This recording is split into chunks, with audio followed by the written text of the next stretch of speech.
This podcast is supported by listeners like you. We're grateful for your tax-deductible donation at newthoughtphilly.org or the link in the episode description. A practical prayer is a prayer that works. These discussions between Reverend Bill Marchioni and Carol Lawrence dive into the details of how it works and how to work it. Reverend Bill is a New Thought minister and the author of Practical Prayer for Real Results. Your new life begins with a new thought. Carol Lawrence is on a spiritual quest, finding the New Thought teaching after decades on the pulpit in 3 different traditional denominations. I've got some questions. Together, they're exploring the philosophy and activities that come together from many of the world's religions to create the practical spirituality that is New Thought.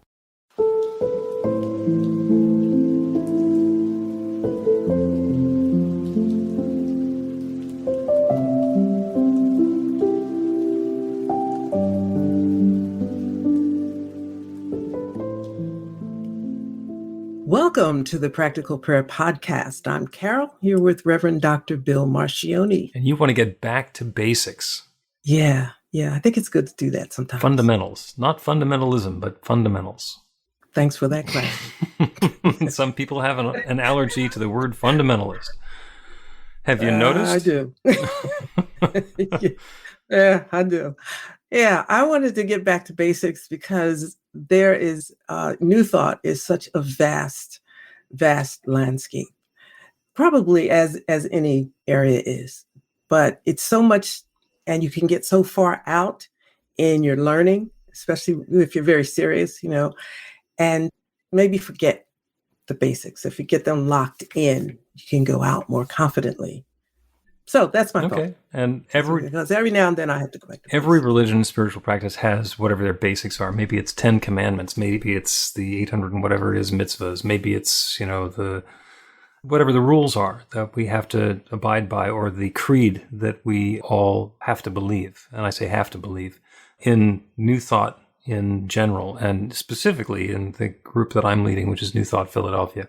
We whittle it down to one item in the creed, and it's not something that anybody has to believe.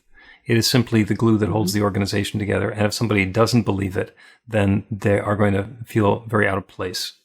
So, and that one is, and we say it every Sunday morning, we believe there's one power, love, intelligence, or force that creates everything, including each of us, and that we each use that same power, love, intelligence, or force to create our lives according to our beliefs. That's the whole deal. That's all of it. That is the basics. That's what we believe. Now, the rest of it is, well, what does that mean, and how does it work, and how do I engage with that, and why does the world look different than that, et cetera, et cetera, et cetera. So that's not the end of the story. That's the beginning of the story.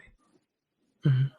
But it's the foundation that if you can, for me, if I get far out and I can come back to that one basic thought, it clarifies or puts everything in perspective for me. Then I can go further, because learning about spirituality and what it means in your life and all this stuff. All this stuff on the journey can get you confused at points, which I think is a wonderful thing to get confused, because then you stop, you think, you reset, but to be able to have that one place to go back and say, okay, this is about one. Mm-hmm. So if I could start here, and the one is God, like this is me now. I don't know about the formal, expression of it, but I'll say, I've got my hand on the buzzer. If you say something incorrect, I'll ring in. Yeah, I bet. So I'll go back and say, okay, this is one. There is one mind, right? That's my thing. This is one mind. So sit down and figure that out. One mind. You can find your center there. You can find the place to start and then go from there. How does one mind gel with what's going on right here? Mm-hmm. That makes sense. Yeah. Yeah. And it's one mind is a way of looking at it, one presence, one power, one source, one creator.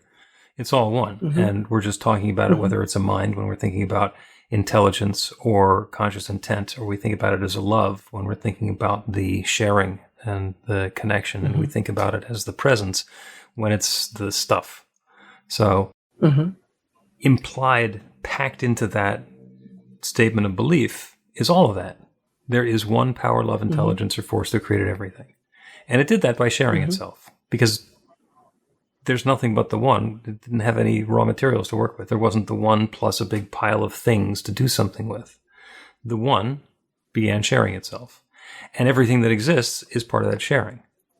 And that's the basics of how we get into practical prayer. The first step in a practical prayer is to recognize that there is only one. There is only one, whatever we're thinking about. Love, intelligence, presence, power, thingy. And sorry, another technical term. And the second thing is that because there's only one, then I must be that one.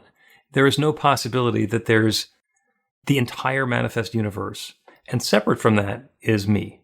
I am not a bystander. I'm not an outsider. I am a full-blown participant. I am created by that same power.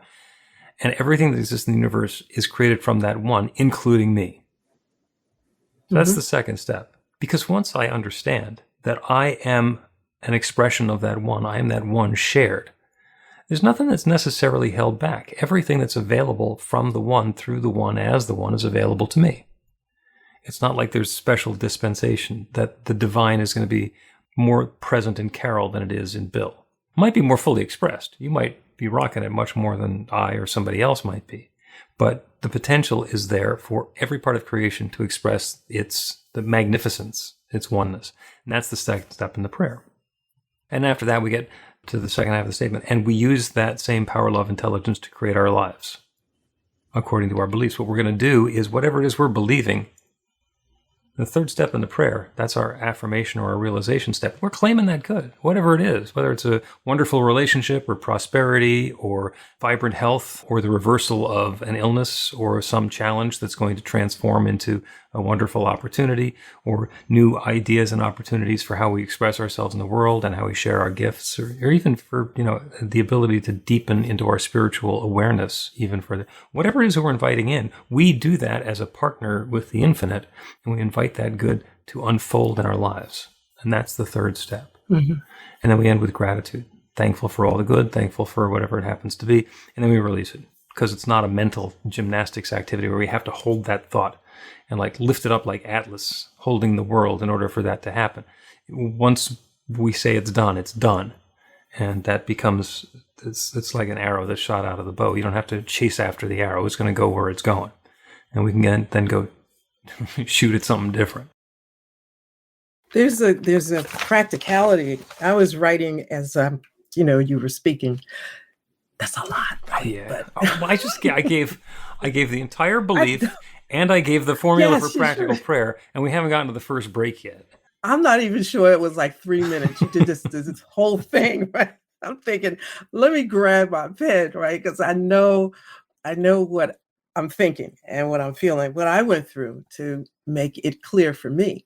So I looked at it like this. There's only one, right? And I'm sitting in this one. Okay, so there's one spirit, and that spirit is emanating through me. However it does that, it does. So that's it. Here's me now. Okay, what part of that spirit do I need at this moment in question? So I'm a writer. A lot of times I need infinite intelligence. What? So I can actually sit in my chair, my meditation chair, right? I'm saying, okay, I know I'm in spirit. Spirit's in me. Okay, I got that together. But right now, I am not interested in love.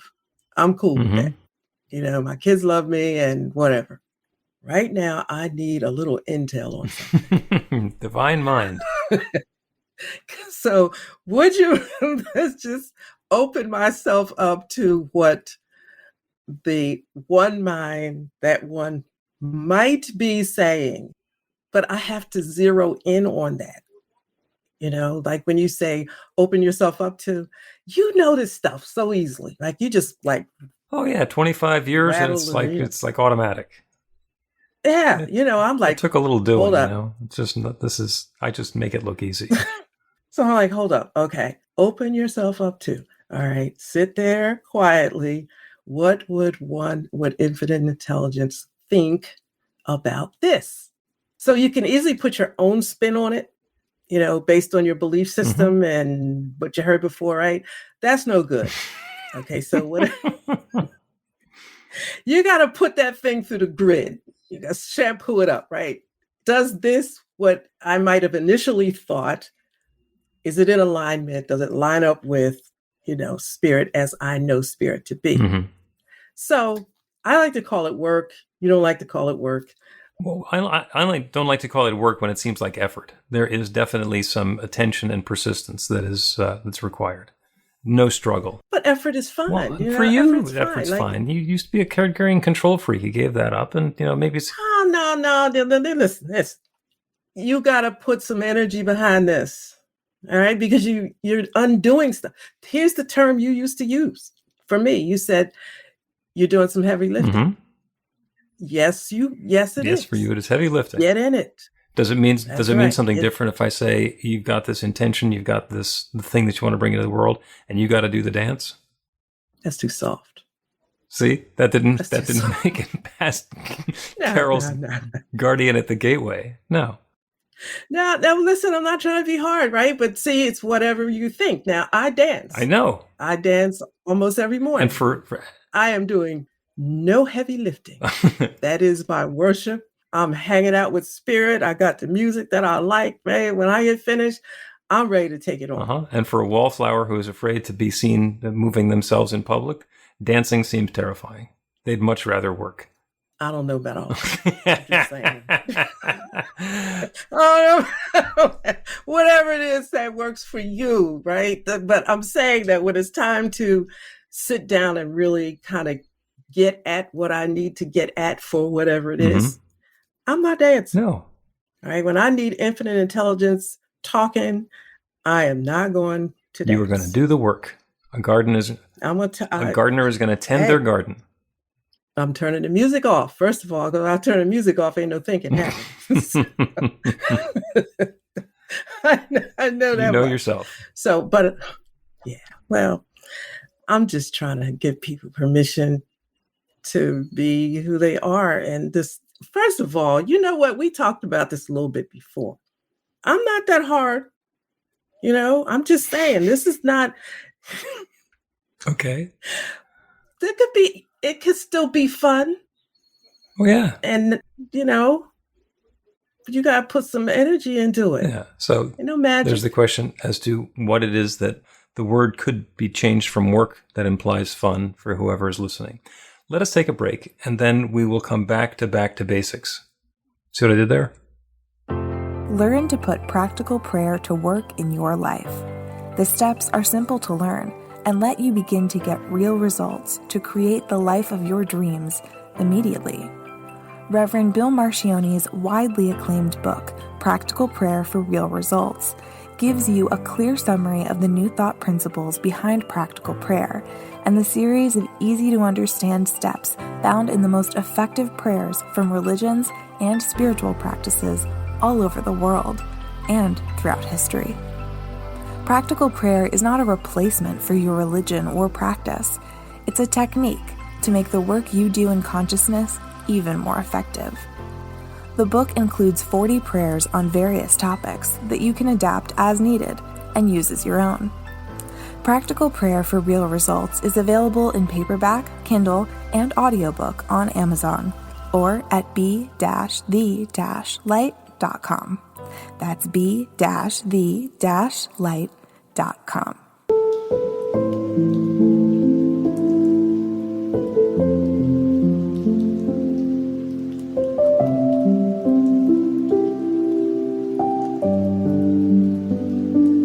Welcome back to the Practical Prayer Podcast. I'm Carol, here with Reverend Dr. Bill Marcione. And if it's work, but it doesn't feel like work, is it work? No, it doesn't. No, for you, it doesn't feel like work. Because I know it is. Yeah. You know what I mean? Yeah. I know it is. And it's the attitude that you take into it, I think. Because I already know that, for example, if there's something that I'm trying to unravel, I know that I'm going to have to put some energy. Maybe I have to read it 4 times. Maybe I have to outline it a bit when I read it and then try it again. That's the work. But it's not unpleasant because I know I'm going to come out with the understanding. I know I'm going to get it right. If I can't, I can call you. I can call somebody. I can even, I do talk to Ascended Masters. Yeah. I can do that too. Yeah. So it's energy. There are steps. It's things I have but I don't care and it's even fun. Yeah. Well, I really love to exercise. I do some sort of exercise every day. And when I exercise, the mental image that I get is me getting really sweaty and coming back with muscles that feel different than they felt before. And I am very comfortable calling that a workout because that's where the sweat comes up. And that's okay as far as I'm concerned. It's not a good workout if I don't have to change my clothes afterwards. There are other people, friends of mine, who, when they go to the gym, they intentionally don't call it a workout because they don't like to think of it as work. So I'm going to go do my exercise. I'm going to burst forth with beads of joy. And it's all about the way that is understood and perceived and expressed. And it's not like my way is the good way and their way is wrong. It's not like the way that Carol does it is the only way that somebody can do it. If it works for you, then it's great. And some people equate working with struggle. Some people equate work with somebody else telling them what to do. Like, oh, I go to work and my boss gives me this pile of crap that I have to attend to, and that's what I have to spend my day on. And if somebody comes in with some more work and they put it in my in basket, that means I have to do it even more quickly. I have to be better, faster, harder at my work in order to complete it by quitting time. And thinking of work that way, it's like, oh, who would want to have something additional, unwanted, dumped in my inbox that I have to take care of before I go home and do what I really want to be doing?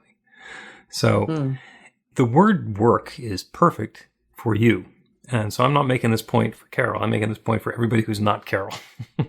That if you don't like the thought of this being work, then think of it as being accomplishment in a way that involves success without the possibility or need for struggle. Yeah, you made me think about something that happened several years ago. So I was called to a Baptist church, and they have an installation ceremony and all of that. And, I've always been very blessed to have people that stick with me in whatever church that I have pastored in the past. So someone was on the program and she was, getting up to make some remarks about me. And she said, "You're going to love her. She does blah, blah, blah. Now she'll work the hell out of you." But, and if you can imagine, a great stillness went throughout the whole church because she didn't mean to say that, right. But that's what was there. And I'm looking, I thought, oh my God, is that what I do? Right.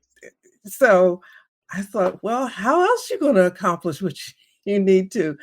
Never will forget that. She and I laugh at that now, and she apologizes, but I guess that's how I come From the outside, that sounds to me like a Baptist exorcism. You're going to work the hell out of you.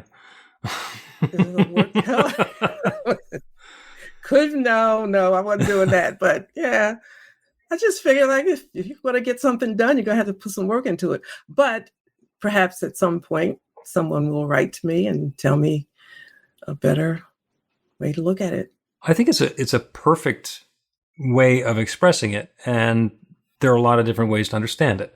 And one of my teachers would describe somebody sitting in the kitchen, at the kitchen table, and feeling thirsty, and being very, very thirsty, and then understanding that there's a water glass in front of them and there's a kitchen sink over there, and then understanding, oh, all the water that I need is available from the kitchen sink.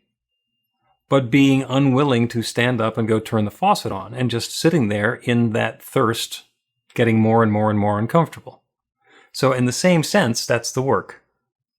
Mm-hmm. The good is available. Mm-hmm. And it's not like there's only one glass full of water in the faucet. Taking a glass of water out of the faucet is not going to deplete anything. It's not going to keep somebody else somewhere else from getting a drink of water. It is the act of participating in opening the channel for the good that we're seeking, to let it fill the glass, which can then fill us. And then suddenly we're not somebody sitting in the kitchen being thirsty. We are this fully realized human being, and we can then put our attention on something else.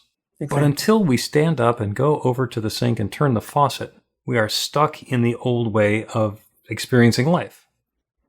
Mm-hmm. Mm-hmm. So is that work? Yeah. Oh, gosh, I have to go and turn the faucet on. It's like, well, it's not like you have to build the water tower or the aqueduct. You just have to turn on the faucet. Which I suppose, depending on who you are, where you're coming from, it could seem like a chore. But I tend to think of the end result with something. Now, let me not paint myself as wonderful here, because you picked a scenario that that separates me from others. You put me in the kitchen and you guys talk about fixing a meal. I hate work. To me, that is like digging ditches. So I will try to figure out any way I can get a meal without having to do the work to get it. But having said that, I've learned different ways to work that out too. But you do need to make an investment. That's another way to put it? Yeah. Because in the end, the benefit is mine. And this is personal. I have a reason for this. And I'm willing to make the investment, whatever it is that I have within my reach, to do that. Mm-hmm. But it's, so I just look at it like that. Maybe that's too hard. But I do have fun, though. I have fun with this work. Two quotes come to mind from this. One is from Ernest Holmes, who said that we can have anything that we want, but we pay for it in spiritual coin, which means that we need to be ready to invest ourselves spiritually and in our whole selves, because spiritually means our belief system. If I believe that it's worth having and I believe that that's part of my life, then I am going to be also willing to commit myself to do the footwork that's required there. And the second quote is from M. Scott Peck in A Road Less Traveled in the 70s. He came up with a great definition for love, which is as unfuzzy, unfluffy, hearts and flowers definition of love as you can find. He says, love is the will to extend oneself for the spiritual growth of oneself or another. To extend oneself. So wherever it is that I'm now, whatever little comfort zone I'm sitting in now, in order for there to be spiritual growth for me or for somebody else who I'm loving on, I need to step beyond the comfort zone to do the work. So it's exactly the same thing that you're saying. Yeah, it is. And I think sometimes maybe it makes it easier because you put that little extra in there. There's a benefit. There's a joy in it, even though you have to extend yourself for the benefit of someone else. The benefit, once they see it, there's a joy that I feel because you had an aha moment. And there's something that I did, like if I had to study for 3 hours to bring you a lesson and you got an aha moment, well, you didn't get the whole doggone lesson. Maybe something, there's probably 1 or 2 things in there, but to me, that's worth it. Oh, yeah. It's worth every bit of the work that I had to do. Yeah. Yeah. In the Peanuts cartoons, when they're, the animated ones, whenever the teacher is talking, actually any of the adults, but especially the teacher is talking, it's going, wah, wah, wah, wah, wah, wah, wah, wah, wah, wah, wah, wah, wah, wah. Which is really mocking the adults and the teachers. But everything that the kids learn came out of their wah, wah, wah, wah, wah, wah, ding, light bulb. So that's exactly what you're saying. Yes. I can stand here and go wah, wah, wah until somebody gets it. That's fine. That's fine. Sometimes I get impatient, but that's theirs. Well, there has to be a knowing that if infinite intelligence, let's go back to the one, infinite intelligence is working through you or emanating through you or manifesting through you, whatever way you want to express it. It's something that's coming out. You trust it. You trust the knowing of that one that you understand. It's working there for you, and keep going. Just let it flow. And always, I used to do these sermons, right? This is like 100 years ago. And they might be an hour long, right? Okay, don't fade anybody. I don't do those kind of sermons anymore. But back in the day, that's what it was. If you come with a half an hour, they're thinking like you wouldn't, the You heck didn't wrong prepare. with you? You didn't prepare. So very well nobody's getting the whole hour of all that you put out there. You better not put no junk out there now, because it's being taped. Back then they were being taped. And so you want it to be substantive, but that only one or two little nuggets are hitting, but it may not be the same nugget that the person sitting next to them got. Right. You have to be okay with that. You have to be okay with it. And people think that, and they say, well, this is a thankless job. No, it isn't. It's a wonderful job, because I don't always get praise. I don't know about you, but I don't always get praise. But it doesn't matter to me, because your praise doesn't really, it's fine. I know. Let me get back to you, what you said, that one. I know that one, infinite intelligence, is doing its thing right now when I push the on button. Yep. Right? Yep. It's doing its thing. And I walk away and say, okay, that was it. Somebody got something. Mm-hmm. Every Sunday morning at New Thought Philadelphia, we do prayer work stories, which in the rest of religious science they call demonstrations. And that's the result of the prayers that the people have been doing to set an intention for a new experience. And these are the success stories, the expressions of joy of how it happened. Somebody who just moved into a new house on a huge piece of property and set the intention that they wanted to get a snowblower and they wanted it for free. And the prayer work story is that happened. And there was no surprise about it, because this was somebody who often manifests exactly what they're looking for free. I love those stories. And as a practitioner, who I do healing prayer for other people. I'll have a client, I'll work with them, and we'll do a prayer. And it's a week or 3 weeks or 3 months later, I'll hear back from them, and they'll say, "Oh, here's the story about what happened. I've gotten this wonderful relationship, and he's perfect, and I never thought that would be possible. Or I got this great job, and it pays $15,000 more than I thought it was going to, and the boss is awesome." Or the diagnosis actually turned out to be something much more insignificant than we thought. And two things that happened. Mm-hmm. First of all, what a thrill that is, because that's the light bulb. That's the aha. That's where it actually came back and worked. The other part that sometimes it starts out feeling a little embarrassing for me is they tell me the story and I think, I've already heard this story. I think, oh, wait a second. I heard this story when I said the prayer. This was the intention that I set. This is just the echo coming back through their life. So yeah, it's wonderful to be able to put that out to, as you say, to do the work and then have the echo come back. We're going to take a break, and when we come back, we are going to do a practical prayer on investing our spiritual coin. Get inspiration in an instant.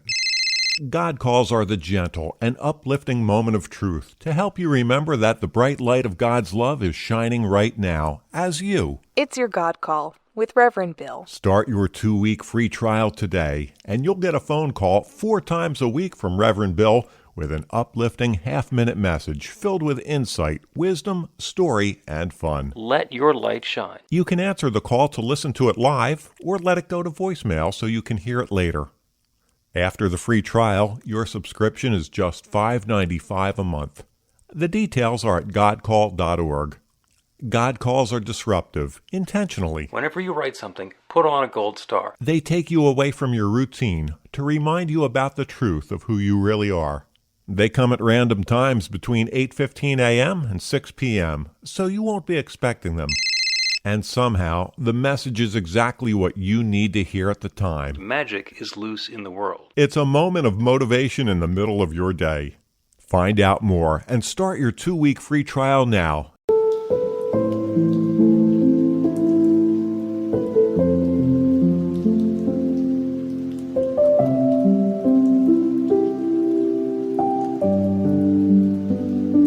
Welcome back to the Practical Prayer Podcast. I'm Carol. This is Reverend Dr. Bill Marcioni. We're going to do some prayer. This whole program has been about back to basics, the fundamentals of our New Thought teaching and how we create our new experience. And this practical prayer is on investing our spiritual coin to create or invite or open the channel to that new experience that we're seeking. And it is an investment of our spiritual coin. It is going to take some doing for us to be able to create that new experience. And the key to that is that it's done unto us as we believe. And that means that the experience that we've been having up until now is it being done unto us as we believe. And so in order to get a new it to be showing up in our lives, we need to change our belief. And that is where we get to invest our spiritual coin.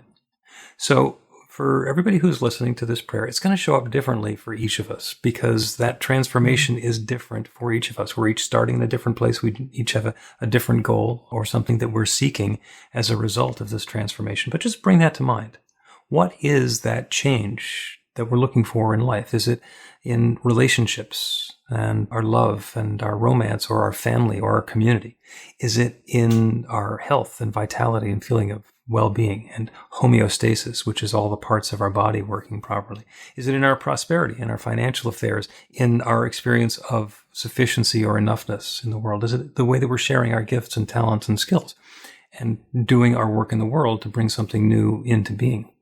It can even be about our spiritual awareness, about wanting to deepen more into that. In a lot of ways, that's even the easiest one because it's really obvious that when we're investing spiritual coin there, it's going to be spiritual practice, letting go of what has been so we can open to something new. So whatever it is, take that into your awareness. And then if it's safe to do so, close your eyes so you can turn away from those details, from those specifics, from that stuff that's been showing up in life up until now, and get a notion, get a sense, get an understanding of what that change is that is preferable to that. And again, this is going to be different for everybody who is listening to this prayer. Whatever area has been not fully satisfying up until now, there is something more, something better, something brighter, something richer, something sweeter that is available. And as we develop an understanding of what that is, we are able to identify that infinite creative power that creates everything, that one divine presence that shares itself as all of its creation, the one that has created the galaxies and the stars and the planets and everything here on planet Earth, every life, every idea, every experience, that one is sharing itself as its creation. That one is sharing itself as each of us right here and right now. And that one is available to share itself in a new way to bring this good into our lives. So as we set the intention for that good to show up in our lives, we open ourselves up to the guidance. What is mine to do? What is mine next? Where is it for me to invest my spiritual coin? To change the path that I've been on, to take the next step in a new and more uplifting direction. What is mine? And to know that each of us is guided to invest that spiritual coin, to take that next step in direction in a manner that brings more of this good into our lives. We are fully participating in this co-creative process. The infinite creative power that creates everything is creating this, and it does so according to our beliefs. So each of us now is doing whatever is necessary to change that belief, to open a new channel, to invite in that newness. So that infinite creative power creates that newness for and through and as and with us.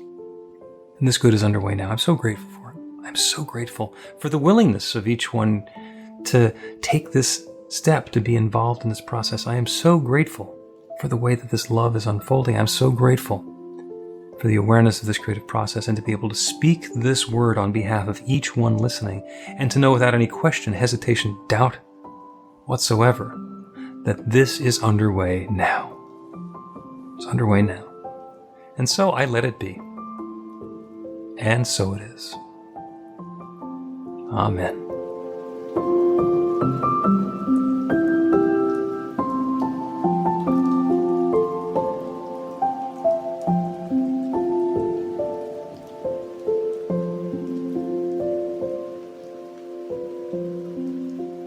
The Practical Prayer Podcast with Reverend Bill Marcioni and Carol Lawrence is a production of BeTheLight.com. be-the-light.com, where you can find more information about practical prayer for real results. Our theme is by Music of Wisdom.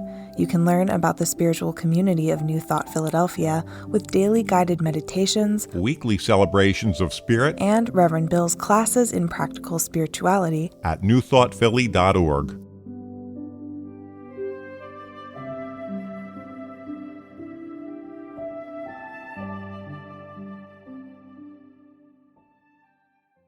This podcast is supported by listeners like you. We're grateful for your tax-deductible donation at newthoughtphilly.org